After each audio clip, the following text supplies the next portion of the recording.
This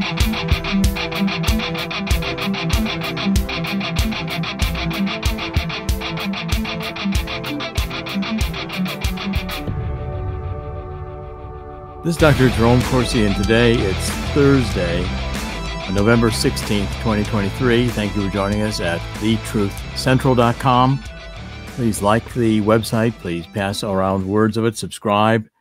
Do all the things the various websites we're on, Cloud Hub, Rumble, podcasts that are audio only, on Apple Podcasts, etc. All of our different platforms are located on the upper right-hand corner of thetruthcentral.com website. I'm going to do a deep dive again today in my new book. I'm really trying to get people to understand how all this woke nonsense came about. This is the truth about neo-Marxism, cultural Maoism, and anarchy, and it's exploring woke insanity in an age of disinformation. It follows the second volume, what I'm calling the Great Awakening trilogy. It follows my first volume, which is also the truth, but the truth about energy, global warming, and climate change. And that was exposing climate lies in an age of disinformation. There we are. That's the new book. It's just out. Please take a look at it. I think you'll like it. Grab a copy for yourselves. Okay, focusing today on a character named Walter Duranty. When Mao Zedong took over in China, the Great Leap Forward was very much like Stalin's collectivization experiments in the 1930s. Millions of peasants were forced off their farms into state farms in both cases. In 1932, at Stalin's urging, the Soviet Politburo, which was the elite leadership of the Soviet Communist Party, made a series of decisions that deepened the famine in Ukraine. I'm going to take a quote here from Anne Applebaum, who was a staff writer at The Atlantic and a fellow at the Agora Institute at Johns Hopkins University. This is how she described how Stalin imposed famine on Ukraine to punish the Ukrainian peasants who had resisted Moscow's rule. She said, during the shortage, the state demanded not just grain, but all available food. At the height of the crisis, organized teams of policemen and local Communist Party activists, motivated by hunger, fear, and a decade of hateful propaganda, entered peasant households in Ukraine and took everything edible: potatoes, beets, squash, beans, peas, and farm animals. At the same time, a cordon was drawn around the Ukrainian Republic to prevent escape. The result was catastrophic. At least 5 million people perished of hunger all across the Soviet Union. Among them were nearly 4 million Ukrainians who died not because of neglect or crop failure, but because they had been deliberately deprived of food.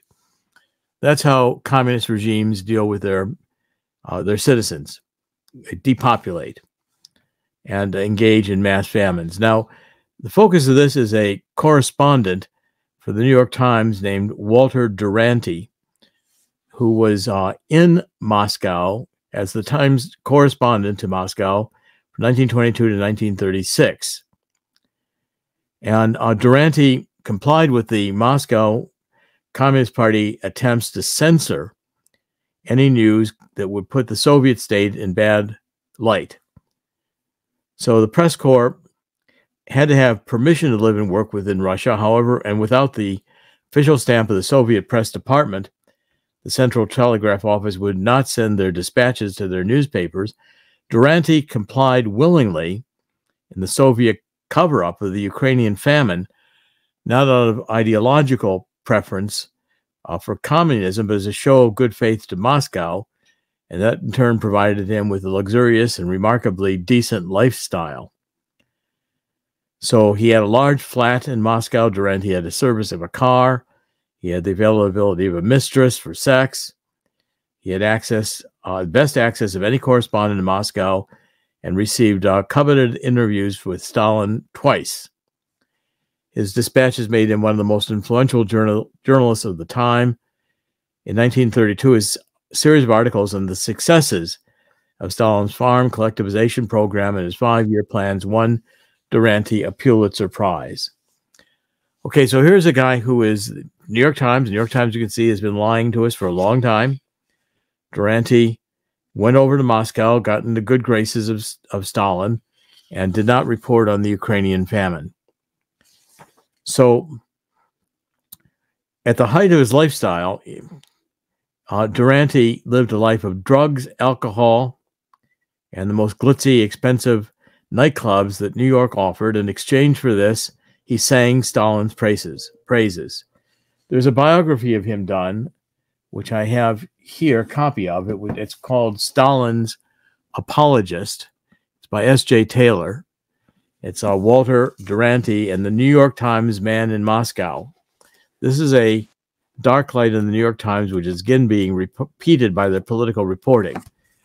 Well, S.J. Taylor, in her brilliant 1990 biography of Duranty, this Stalin's Apologist, detailed that in exchange for money, celebrity, and status at the Metropole Hotel in Moscow, women, drugs, jazz, and fame, Duranty became the chief apologist.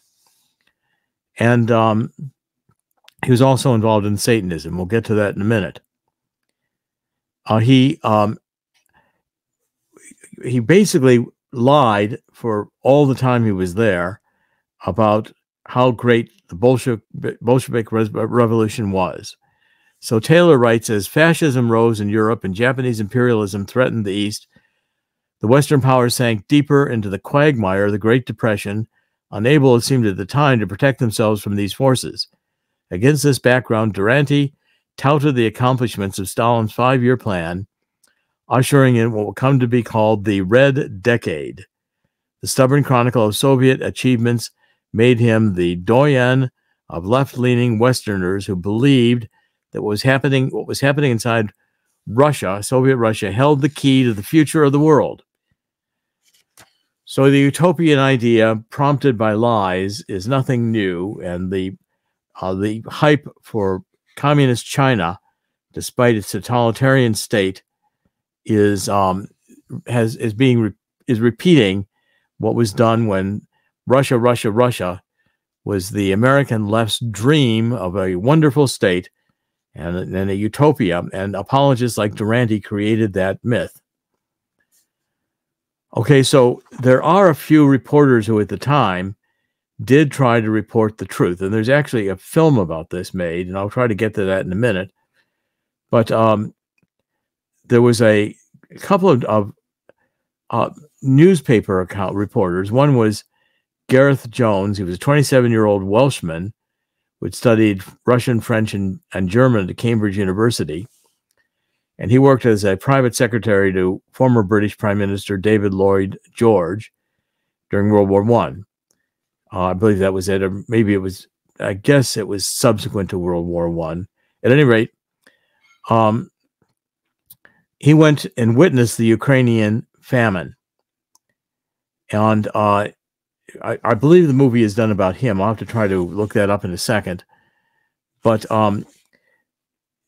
finally, the Manchester Guardian published his dispatches at the end of 1933 in March.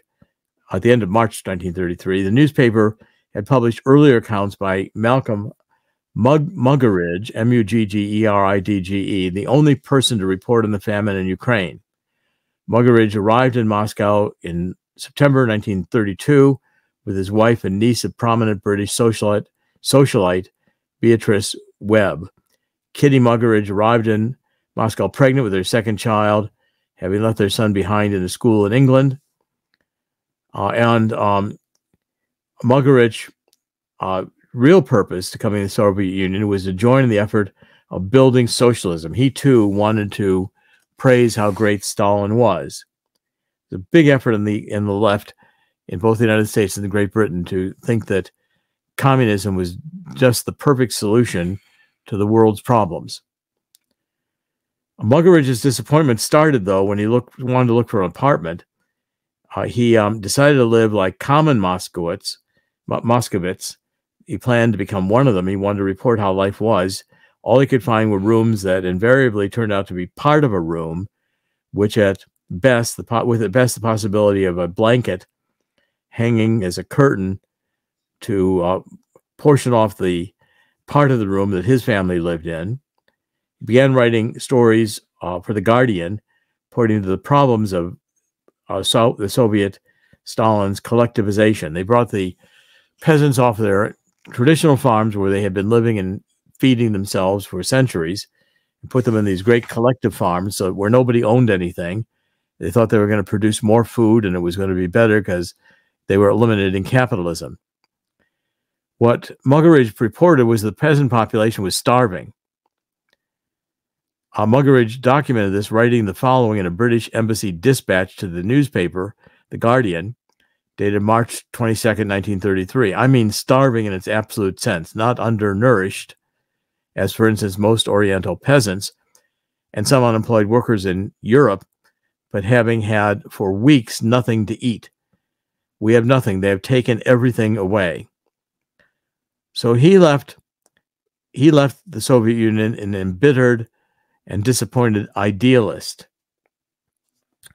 But Durante downplayed all these reports.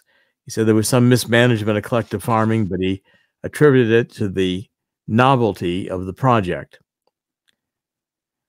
Okay, so finally, Durante was exposed to having a sexual and opium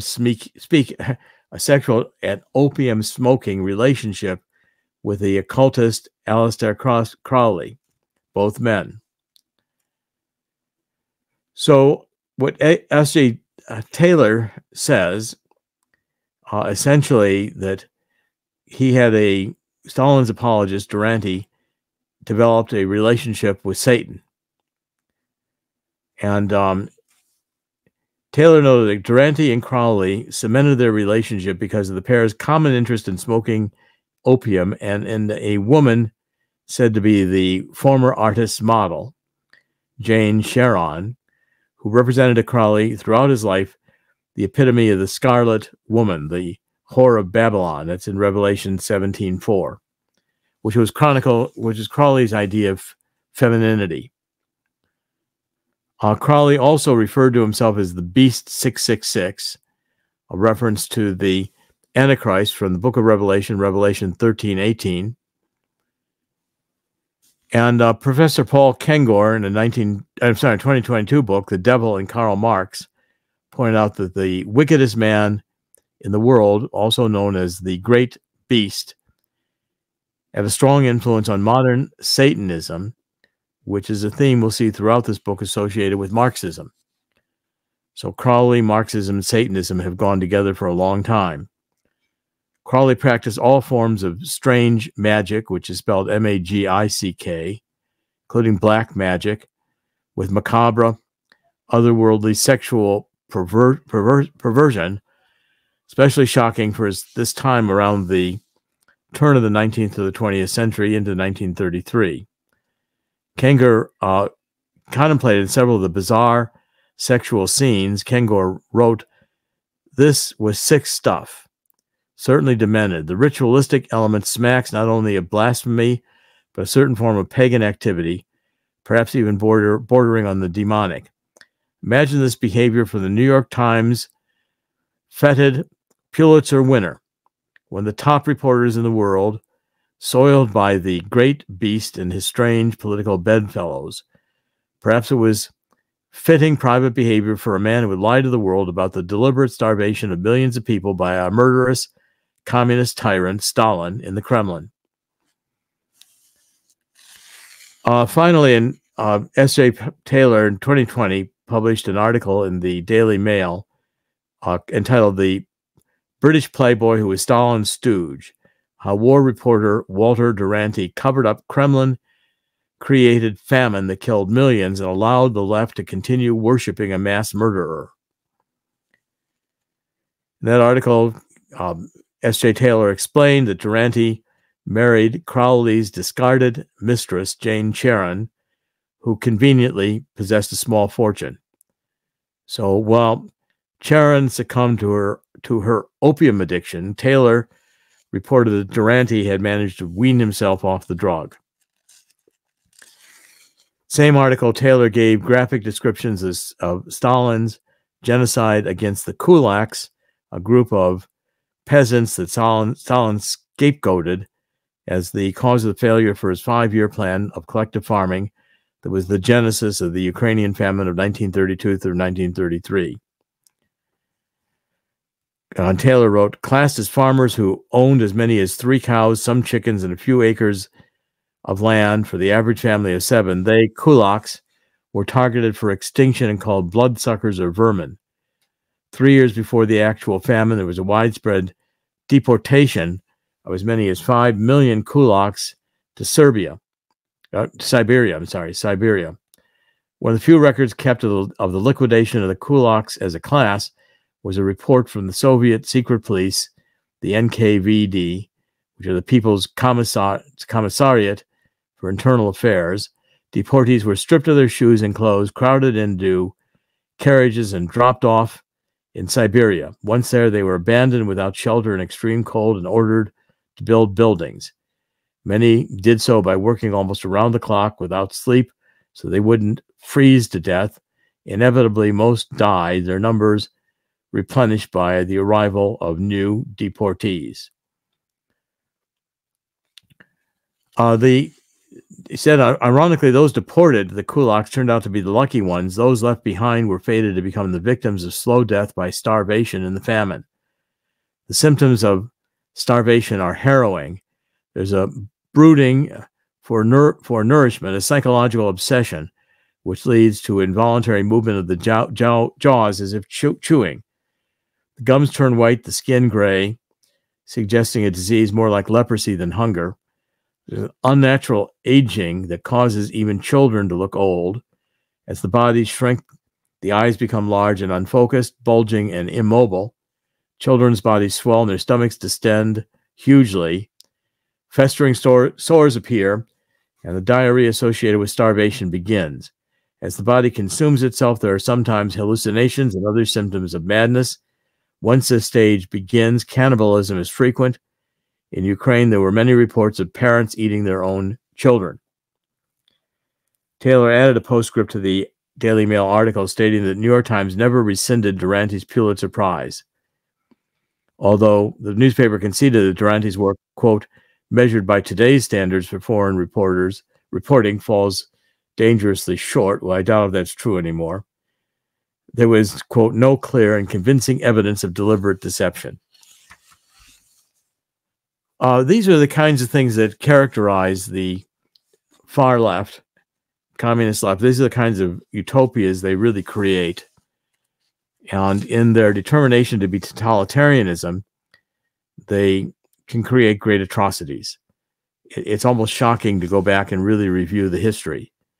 And the combination with Satanism is in and out of the communist literature and the communist behavior, going back to the whole idea of the Garden of Eden. Chris, would you like to comment on this?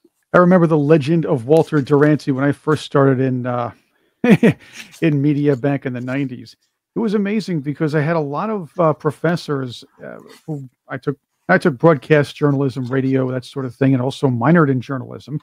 A lot of these professors glorified the New York Times, but the New York Times for all those years had some issues. I remember the Blair issue, then of course not covering important issues over the Martha Burke Augusta story. It's not just Duranty. And the funny thing is the New York Times saying that Duranty, his journalism falls short as far as today's standards are concerned. Well, if you've been watching MSNBC, you've been watching the 3 major networks, reading the New York Times, and of course the Guardian and the like, I believe Duranty would fit right in, unfortunately. Unfortunately, he would. Whittaker Chambers, I think, did some brilliant writing in revealing the Alger Hiss communism. And one of his quotations, which I include in the chapter that ends this book on this book here on that we're reading from, The Truth About Neo-Marxism, Cultural Maoism, and Anarchy, is that Whittaker Chambers, I think, has a brilliant perception He says it very simply. This is a foreword to his 1952 book, Witness. It's a foreword in the form of a letter to my children. He said, "Communism restores man to his sovereignty by the simple method of denying God." That in one sentence says up everything about communism that it's intended to do. I also quote Bishop Carlo Vigano, who is, I think, really a marvelous former apostolic nuncio from the Vatican to the United States, and he's opposed Pope Francis, and he has stated that supernatural powers are carrying out a globalist coup aimed at destroying the traditional moral order. In an interview he did, it was conducted by in Italian television, Cardinal Vigano said the following: "We are facing a global coup that involves both civil society and the Catholic Church. Both are infiltrated by and controlled by characters who use their power and authority that derives from it, not for the purposes of the institution they govern, but in order to destroy them. The crisis of authority must be denounced because the actions of those who have reached the highest levels of leadership, both of nations and of the church, is a subversive and criminal act." The key point there is that it's intentional, that the globalists intend to destroy capitalism and to kill people, depopulate, in order to gain control for themselves as an oligarchy, just a small group of people, of the resources of the earth. In that interview, Vigano charged the corrupt part of the Catholic Church, which he characterized as the deep church, in counterpart to the deep state, is subservient to Satan, hates the church as the mystical body of Christ, and intends to kill her. That's the hard part to get your head around, that none of this, the global warming, all of this is not accidental. It's not true. It's a lie designed intentionally to destroy those who believe it, getting them to behave in a way that is destructive to capitalism and bringing about their own destruction. It, in fact, engenders suicidal behavior as a malware of the brain. Now, the point of the Garden of Eden story in Genesis is that Satan can seduce us to sin. This is what I'm writing, that is, to commit evil. In biblical terms, we're a fallen species that must learn the distinction between right and wrong.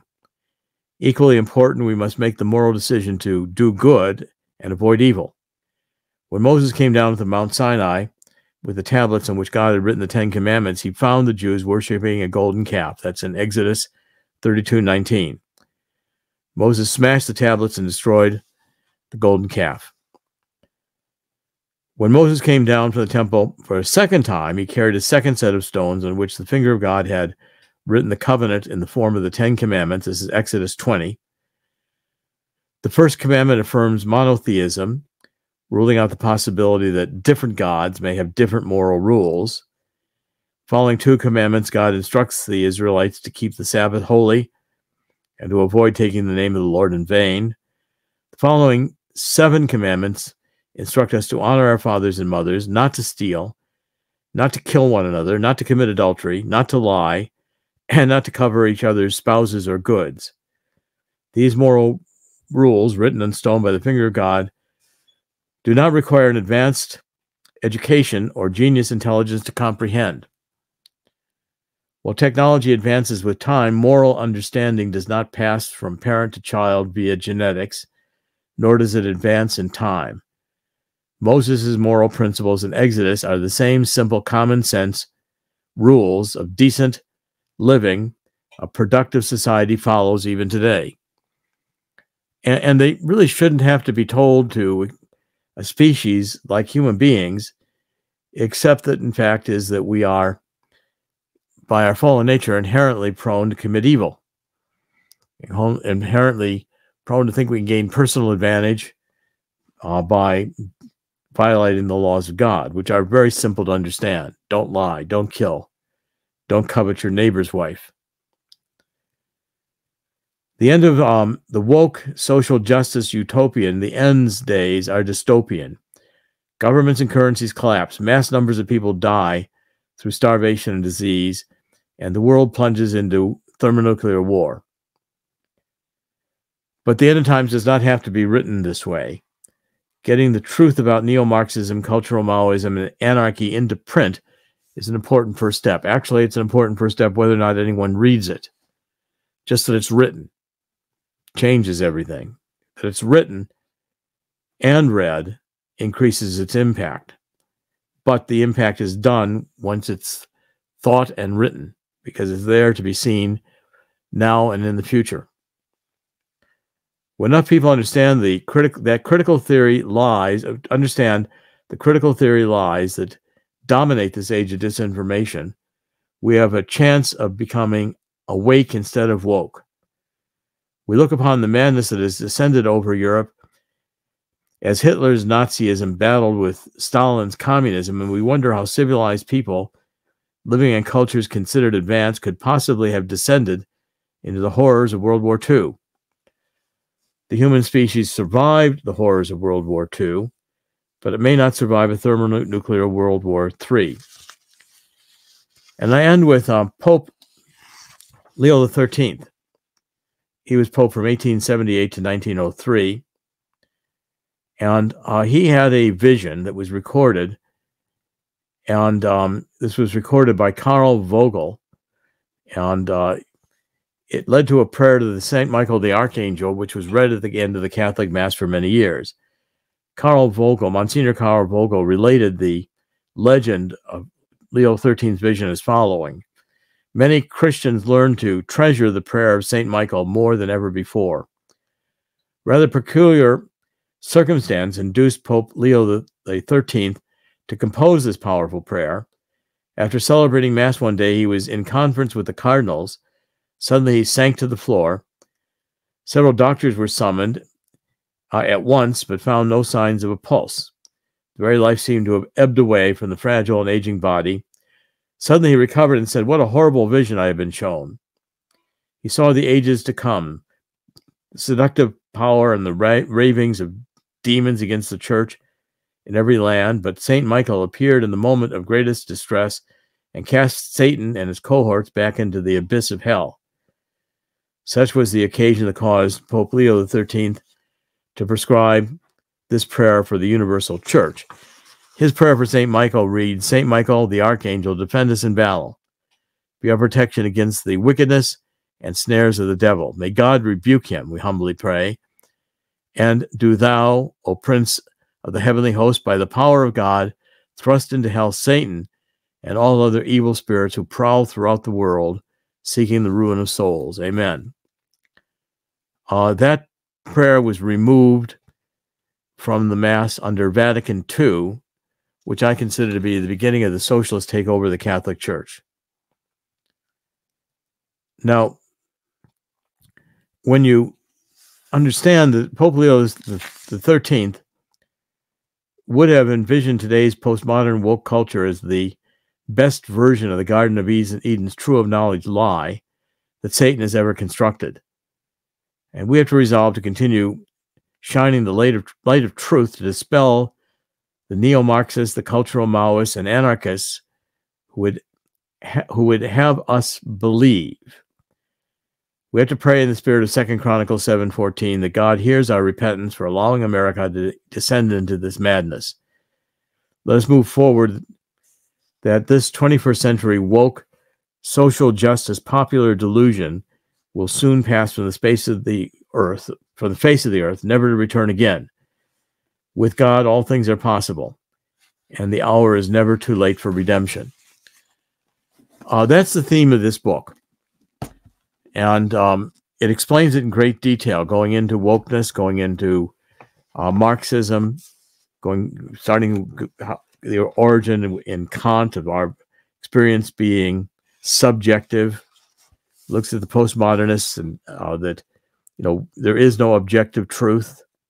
Marcuse, who embraces sexual freedom and reads Freud into Marx.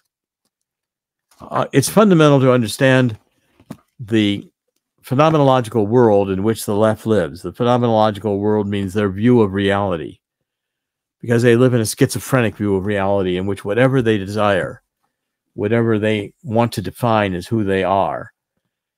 That subjective truth has to be accepted by everyone else, or you commit a microaggression against them.